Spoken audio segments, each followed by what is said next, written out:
ذرا توجہ فرمائیے. حضرت خالد بن ولید کا نام سنا ہے؟ یہ سیف اللہ ہے، اللہ کی تلوار. حضرت خالد بن ولید نے اپنی بیوی کو طلاق دے دی اور بڑا عرصہ وقت اچھا گزرا، طلاق ہو گئی، بیوی چلی گئی. ایک باغ بھی دیا تحفے میں. بعد میں ایک آدمی پوچھنے لگا حضور آپ نے بیوی کو طلاق دے دی، کیا معاملہ تھا؟ آپ فرمانے لگے کوئی مسئلہ نہیں، میری بیوی بڑی نیک تھی، پرہیزگار تھی، اچھی تھی، فرما بردار. انداز دیکھیے گا. کہنے لگا جناب عجیب بات ہے، طلاق بھی دے دی اور اچھی بھی بڑی تھی، کس بات پہ طلاق دی؟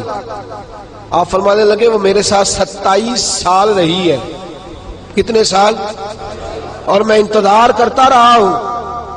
میرے نبی پاک صلی اللہ علیہ وسلم نے فرمایا جس کو اللہ تکلیف نہیں دیتا اس سے اللہ ناراض ہوتا ہے. میں نے 27 سال انتظار کیا، اس کے تو کبھی سر میں درد نہیں ہوا تھا. تو آپ فرماتے ہیں میں نے اسے ایک باغ دے کے بھیج دیا اس کے میکے. میں نے کہا تیرے اوپر چونکہ آزمائش نہیں آتی تو کہیں ایسا نہ ہو اللہ تجھ سے ناراض ہے تو مجھ سے بھی ہو جائے. مانے لگے اس خیال میں نے اس کو بھیج دیا ہے کہ اس پہ تو تکلیف ہی کبھی نہیں آئی. ہمارے ہاں ذرا ذرا سی آزمائشیں ہیں اور لمبے چوڑے پہاڑ ہیں. اور ایک اور بات سن لیں، آزمائشوں میں جو جینا سیکھ جاتا ہے نا، رب کریم اسے درجے بھی بڑے ہی عطا فرماتا ہے. جس کا دنیا میں کوئی سہارا نہیں نہ بنتا پھر اسے خدا کی رحمت آگے بڑھ کے سہارا عطا فرماتی ہے. اپنی زندگی کے اندر آزمائش سے لڑنا، تکلیف سہنا، ذہن بنا لے تکلیفیں آئیں گی، آزمائشیں آئیں گی، بیماری آئیں گی، مجھے برداشت کرنا.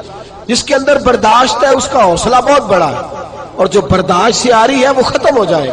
میرے رسول کریم صلی اللہ علیہ وسلم کی صحابیہ حضرت اسماء بنت ابی بکر صدیق، جناب صدیق اکبر رضی اللہ تعالی عنہ کی صاحبزادی ہیں، حضرت عائشہ کی بڑی بہن ہے. یہ وہی ہے جو غار ثور میں میرے نبی کو کھانا پہنچایا کرتے. 90 سال سے زیادہ عمر ہوگی حضرت اسماء کی، اور ان کے صاحبزادے عبداللہ بن زبیر رضی اللہ تعالی عنہ. 90 سال سے زیادہ عمر ہوگی اور ان کے صاحبزادے لڑائی کر رہے ہیں حجاج بن یوسف کے ساتھ. آنکھوں سے انہیں نظر نہیں آتا حضرت اسماء کو، بوڑھی ہو گئی، صاحبزادہ جہاد کر رہا ہے.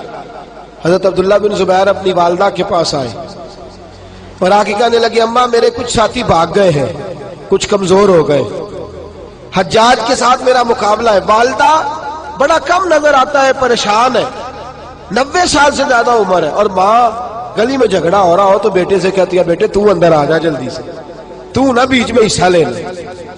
والدہ سے آ کے پوچھتے ہیں اماں میں کیا کروں، حجاج کے خلاف لڑ رہا ہوں، بہت سارے ساتھی کچھ چلے گئے ہیں ڈر کے، کچھ جو ہے وہ کمزور پڑ گئے، کچھ نے وہ بزدل نہیں ہے، وہ کمزور نہیں، لیکن انہوں نے حکمت سمجھی ہے تھوڑی دیر کے لیے چلا جانا.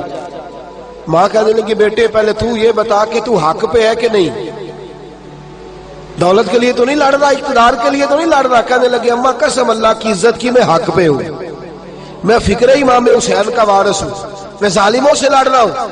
تو ماں کہنے لگی بیٹے جا. پھر والدہ کہنے لگی جا میرا بیٹا اور جا کے اس کے ساتھ لڑائی کر، اگر تو فتح یاب ہو گیا تو میں شکر ادا کروں گی، اور اگر تو شہید ہو گیا تو میں قیامت میں تیرے اوپر فخر کروں گی.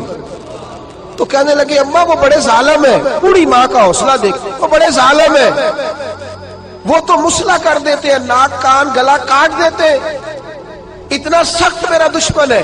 والدہ کہہ رہی ہے بیٹے سے، 90 سال کی بوڑھی اماں کہتی ہے بیٹا بکری کو ذبح ہوتے وقت تکلیف ہوتی ہے، کھال اترتے وقت تکلیف نہیں ہوتی.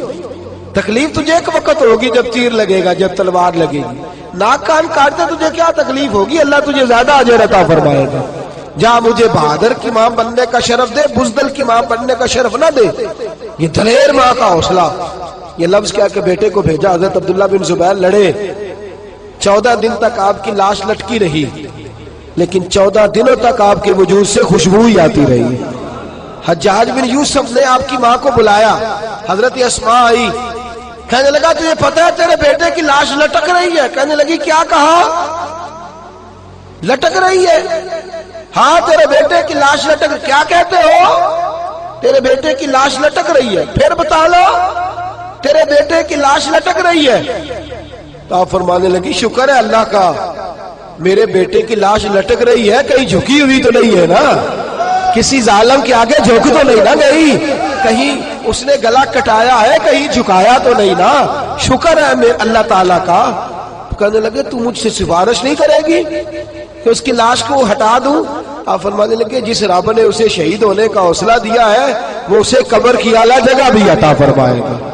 حضرت عبداللہ بن زبیر جنت المعلا میں آرام فرما رہے ہیں اور سرخیل ہے وہاں کے مسلمانوں کے. عزیزوں, تکلیفوں کو آگے بڑھ کے وصول کرنا.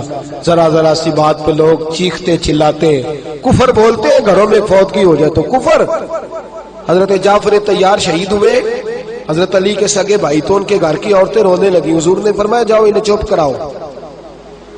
صحابہ گئے, خاموش نہیں, پھر رونے لگی. فرمایا چپ کراؤ انہیں, پھر چیخنے لگی.